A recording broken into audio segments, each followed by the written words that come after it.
வணக்கம் madam, Suresh. Hello. வணக்கம் sir, சொல்லுங்கள். சார் சுரேஷுங்களா? சார். சார் நான் இந்த மாதிரி கார்த்தி பேசுகிறேன் சார். ஓகே. இப்போ பார்த்தீங்கன்னா இப்போ இந்த ஏர்டெல் சிம் தான் யூஸ் பண்ணிகிட்ருக்கேன். ஓகே.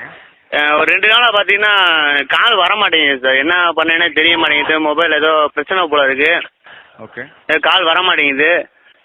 என்ன ப்ராப்ளம்னு ஒன்றும் புரிய மாட்டேங்குது சார். நீங்கள் எதுவும் வர கால்லாம் எங்கிட்ட மாற்றி விட்றீங்களா? சார் அந்த மாதிரிலாம் ஆப்ஷன் வராதுங்களா உங்களுக்கு? என்னது? அந்த மாதிரிலாம் வரது வாய்ப்பு இல்லைங்களா சார்? இல்லை ஏதோ யாரோ உள்ளே இருந்து என்னமோ வேலை பண்ணுறேன். இங்கே என்னன்னு புரிய மாட்டேங்குது எனக்கு. ஏன்னா பேசுகிறப்ப உங்கள் கால் வந்து மாற்றப்பட்டுள்ளது. ஐயா எவனோ எனக்கு உள்ள என்னமோ ஏதோ எனக்கு ஏற்கனவே எங்கள் ஊரில் பிரச்சனை. யாரோ என் நம்பரை என்னமோ பண்ணுறாங்க. அது என்னன்னு புரிய மாட்டேங்குது. சரி, இதே நம்பருங்களா வேறு நம்பருங்களா? இந்த நம்பருக்கு தான். இந்த நம்பருக்கு வந்து கால் பண்ணால் கால் போக மாட்டீங்களா, வர மாட்டீங்களா சார்? அதாவது சார் நீங்கள் என்ன புரிஞ்சுக்க மாட்டீங்க. இப்போ எவன் தடுக்கிறேன் அந்த நம்பரை எவனோ தடுக்கிறாங்க. லைன் மேலே நின்று ஏதோ ப்ராப்ளம் பண்ணுறாங்க. என் மங்களி அப்படி தான் சொன்னேன். மாப்பிள்ளை இந்த மாதிரி ஏதோ பிரச்சனை இருக்குடா, என்னன்னு கேளுடா மாப்பிள்ளை. இல்லாட்டியும் இந்த மாதிரி அமுக்கி கேட்டேன்னா கண்டிப்பாக சொல்லுவாங்க, என்னன்னு கேட்டுரு அப்படின்னு. அது இப்போ அந்த எவனோ லைன் மேலே இருக்கேன் அந்த எவனை இறக்கி விடணும். அவன் என்னமோ பண்ணுறான். அது என்னன்னு சொல்லுங்க எனக்கு கரெக்டாக.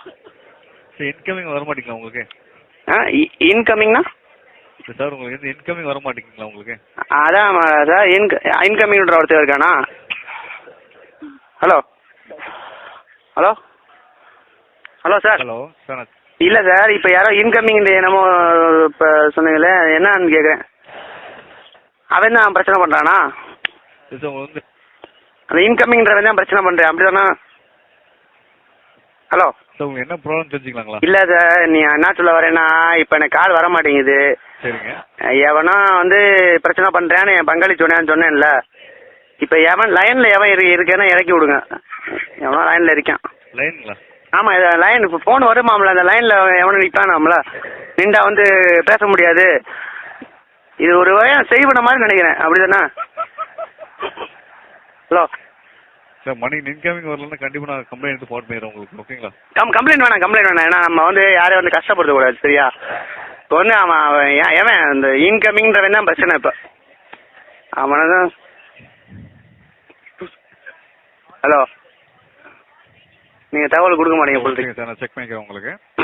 இல்லை நீங்கள் செக் பண்ணக்கூடாது. நீங்கள் கரெக்டாக சொல்லுங்கள். ஏன்னா வந்து எல்லாரும் என்னை ஏமாத்துறாங்க. எங்கள் ஊருக்காரங்களும் பங்காளி மக்கள் ஏமாத்துறாங்க. அப்போ அவன் போய் சொன்ன கணக்கு ஆகி போச்சு பார்த்தீங்களா? இப்போ இன்கமிங் எவனோ சொந்தக்காரன் தான் எவனோ இருக்கான் போல இருக்கு. ப்ராப்ளம் எத்தனை நாளாக இருக்கும் உங்களுக்கு? அந்த இன்கமிங் ப்ராப்ளமா? ஆமாங்க. அது எனக்கு யாருன்னு தெரியாது சார். அந்த இன்கமிங்ன்றவன் யாருன்னு எனக்கு தெரியாது. நீங்கள் தயவு சொல்லுங்க, அவன் ஏவன் சார்? கண்டிப்பாக நீங்கள் இங்கே பாருங்க சார். நான் இந்த கஷ்டமாக இருக்கேன், சரியா? வீட்டில் ஏற்கனவே பிரச்சனை சார். எங்கள் அம்மாவுக்கு பெரியம்மாவுக்கு சண்டை வந்துருச்சு. நான் இப்போ இந்த சமயத்தில் வந்து இந்த இன்கமிங்ன்ற உள்ள வந்து பெரிய பிரச்சனை பண்ணிடுறேன் போல இருக்கே. எவ்வளோ சங்கடம் தெரியுமா? நீங்கள் அதெல்லாம் புரிஞ்சுக்காமல் பேசிகிட்டு இருக்கீங்க. நேற்று ஃபுல்லாக சரக்கு அடிச்சு என்னென்னா பேசாமல் இருக்கு சார். சொல்லவே ஒரு மாதிரி சங்கடமாக இருக்குது சார். சார் ஒரு நிமிஷம் லைனில் காத்துக்கலாம், தவிர செக் பண்ணி சொல்லுங்கள். இந்த இப்போ பார்த்தீங்களா, இந்த பற்றி சொல்லிட்டீங்க பார்த்தீங்களா லைனில். இந்த லைனில் தான் அவன் உட்காந்துருக்கேன். அந்த லைனில் தான் அவனை இறக்கி விடணும், அந்த இன்கமிங்ன்றவனை. இதை நீங்கள் கரெக்டாக தகவலை கொடுங்க.